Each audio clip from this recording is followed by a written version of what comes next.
Hello everyone, and a very warm welcome to another mixed media video tutorial with me, Lisa Taggart. This one's called Discovery, and I'm very lucky got the opportunity to use some brand new stamps. So first of all, let's take a look at the other materials. We're using our hot press watercolor card. We're also using our sprays, and we've got the Mystical in amble green and the acrylic in chartreuse. We've also got Mystical in fruit sorbet and cranberries in the acrylic. We've got periwinkle and midnight blue in the acrylic. And finally, we've got bright orange and sun yellow. For stamping, we're using Rainforest, and this is the only stamping pad we're using today. Also using some colours from my Van Gogh pastel pencil set. As you can see, I've got yellows and white. I've got a couple of blues, dark and light. I've got orange, amber, pink and lime green. Also using some gel pens. These are sparkle pens in purple, orange and gold and a yellow. Also using a Posca pen in turquoise. The large brush from the large Lavinia stamps set, and also some stencil brushes as well. Got diamond stickles, and I also forgot to mention the acetate hill masks. So moving on then to the stamps. First of all, the new ones. We've got the Scout in large, we've got the Snail House, we've got the Thistlecap Mushroom, the Meadow Blossom, Forest Moss, Dragonstone Castle, Far World Castle and the Elm. These are older stamps. So if you want to convert all of those into something that looks a little like this with twinkly wings and mysterious castle backgrounds, just keep on watching. To begin, we have our watercolour card cut to 7 by 9 inches. And I'm doing something a little bit different today. I'm taking my ink sprays and I've opened them up and I've poured a little bit in each of the trays. As you can see, I've taken my greens, my blues and my purples, my yellow and orange, my red, and later on I also use a pink colour. And I'm using them neat, and this way, I haven't done this before, and I thought I would experiment, paint with them a little like acrylic inks, and they really do provide a very vibrant effect when you use them this way. And as you can see, I've dampened down my paper first of all, and now I'm taking the colours and swiping them across in bands. Starting with the yellow, then the red, and I've dipped into the chartreuse, which is a lime green colour. As you can see, it's mixed with the red and created a darker streak, but don't worry about that. You can take a piece of kitchen towel, as I will do shortly, and dab off the colour that you don't want and blend it out a wee bit with the kitchen towel, just like that, and remove some of that darker tone at this stage. So you should have a sort of yellow, red, orange, green strip effect.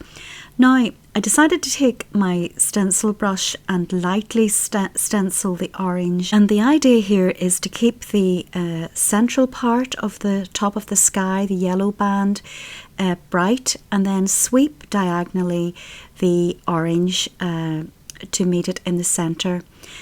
Now, I also wanted to add in this pink tone to the sky. It's a bit of a sunset colours, and I've taken my acetate mask to create a shape across the centre of that red band, and I was much happier with the colour that I got mixing the pink colour on top, just like that. And now I decided to stipple some further hills, and I've taken another shape in the mask. You can do this freehand with your stencil brush. Now, I must say I haven't painted with stencil brushes before. Some of the ink got underneath, but that's okay. You can dab it off and then take your paintbrush and blend it out to the shape that you require. Now, if I had to do this again, I think I might do the hills less up and down and more sort of like the first band of hills. But I rolled with it anyway, and next up I'm taking my stencil brush again and stippling some of the mystical green colour, and then followed by some orange because the sky of course reflects on the land, and it's really just bands of colour. And then I went back again to the amber green, and it has like a mica in it, of course, and it's like a bronze colour, and it created then that stippled effect across like hills. So now that that's dry, as usual, I like to enhance the background, what I've created, with the pastel pencils or your pastel of choice. And I'll begin with the sky, and I'm going to add a sort of circle in the centre there, and allow the white to branch out like sun rays, and use what you have created already underneath, and sort of blend in the white to what's there, a little like that. And I've also taken a pale yellow or a sort of cream colour and added some more paler parts, lines really, just to the sky, so it looks more like that. And also decided to strengthen up the colour in the background hill, and I've taken my pink pastel pencil and created this fuchsia colour, which is lovely. And just carried on doing that, making it up, of course, as I'm going along. And then I decided that I would like some mist in the background. So rather than start with the white, I've placed down the dark blue and the light blue first of all, and then use the white to blend that out on top. And I'm doing it in little circular motions, creating little fluffy clouds, circular shapes like cotton wool or cotton candy, whatever way you'd want to describe it.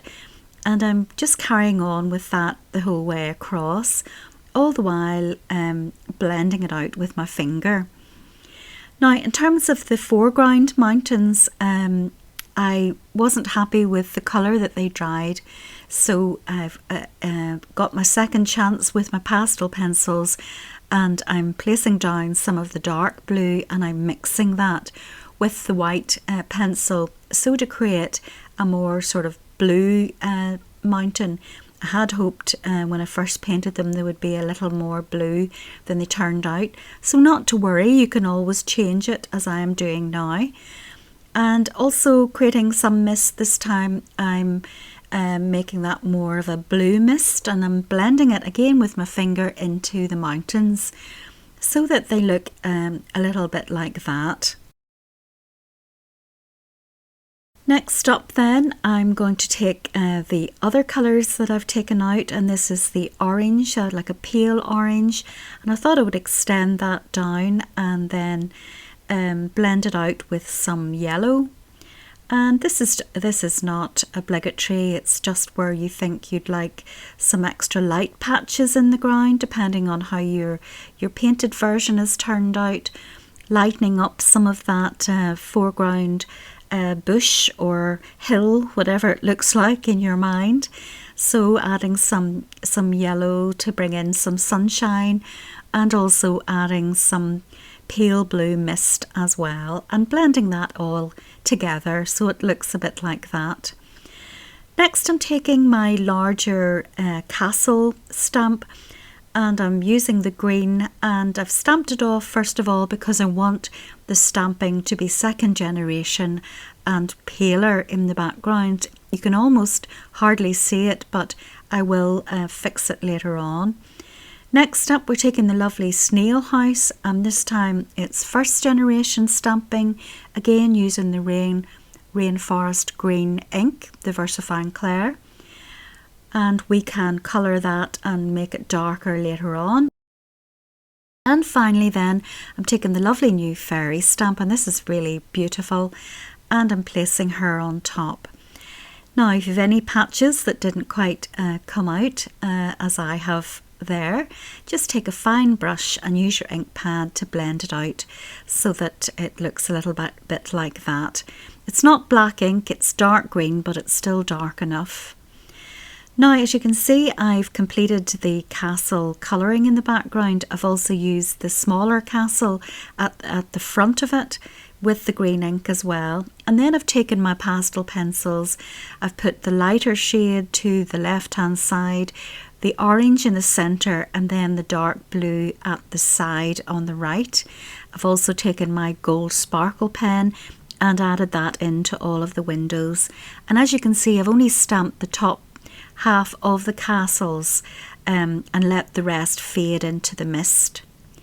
Next up, we're taking our tree, our lovely elm tree, and I'm going to create some interest to each side of the picture, so to draw your eye in and create a little bit of a sort of border lightly down each side. So I'm varying the heights of the trees, and I'm using a little piece of copy paper just to mask off the bottom. Done both sides now, and it looks a little bit like this. I've also taken my stencil brush and darken down the side there, as you can see. So next up we've got this small moss stamp, which is really fascinating, and I got a bit carried away with these little stamps, as you can see, and I started off with a smaller one around the little house and used first and second generation stamping just to build them up really. And they're such fun, and they are so beautiful and delicate, and actually, you know, you could stop there and that would look lovely, and don't get carried away like I have done and created a moss environment for sure. I've moved on then to the larger moss stamp, and because that's in the foreground, that'll be a little bit bigger than the ones in the background. Just thinking about the perspective in the picture, and again I'm just building those up just for some texture and extra interest until it looks a little bit like that. I also decided then to stamp some of the new mushrooms alongside those. Now I didn't do too many. I'm using this little cap one first of all. It's very cute, and then I'm taking a different shaped one and decided to place that on the other side, and I think I've also finished off with a couple in the front as well. Now you could use a whole variety of different mushrooms and stamp more than I have done, but I thought you just get the idea with those. And next up then we take this beautiful little blossom stamp. Now this comes in a set of two, and I think this is the smaller of the two, and I thought I would use it in this picture just to add some more texture and little bouquets of flowers peeking out of the moss, and we're going to colour those in now. So starting first of all with the fairy, we're going to add some light patches to the top of her head and the side of her cheeks, just to give the indication of the light hitting her face, and that gives her that a little bit of dimension then, rather than being completely silhouetted.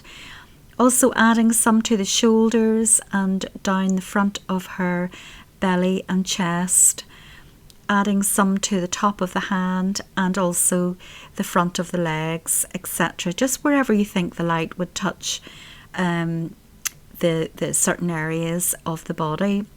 Now later on I draw in little sort of clothes, a little sort of bikini top, and I lighten up the little skirt around her waist.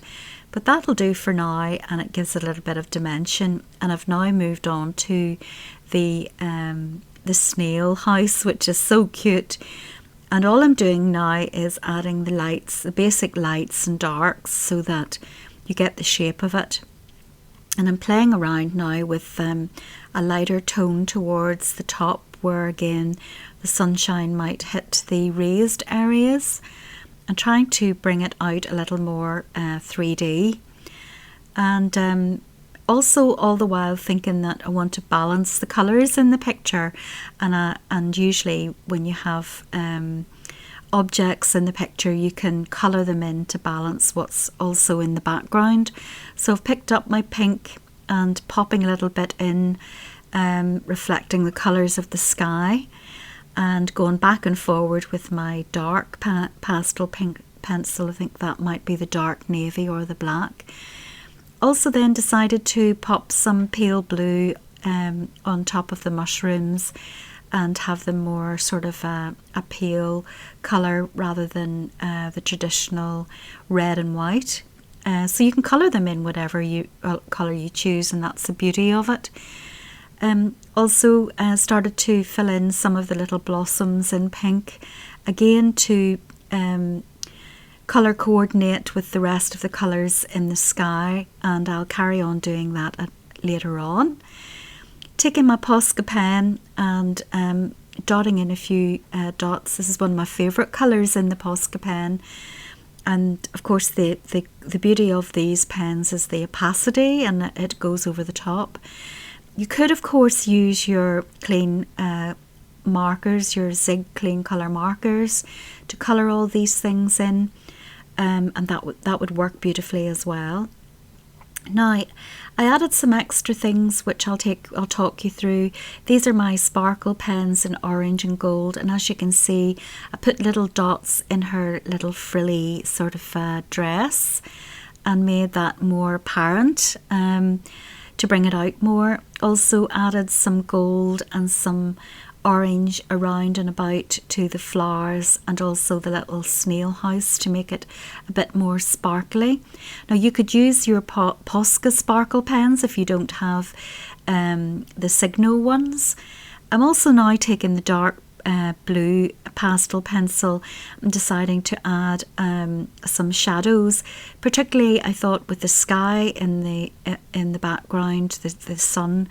There might be a shadow in front of the little house, so again it's all about adding some more dimension, and I've, despite carefully colouring in before, just lightly going over that again with the sort of dark navy colour, and carrying on in the foreground just to add some extra depth to the picture, and just popping in some shadow here and there to bring out the dimension of the moss, and then restoring the little flowers.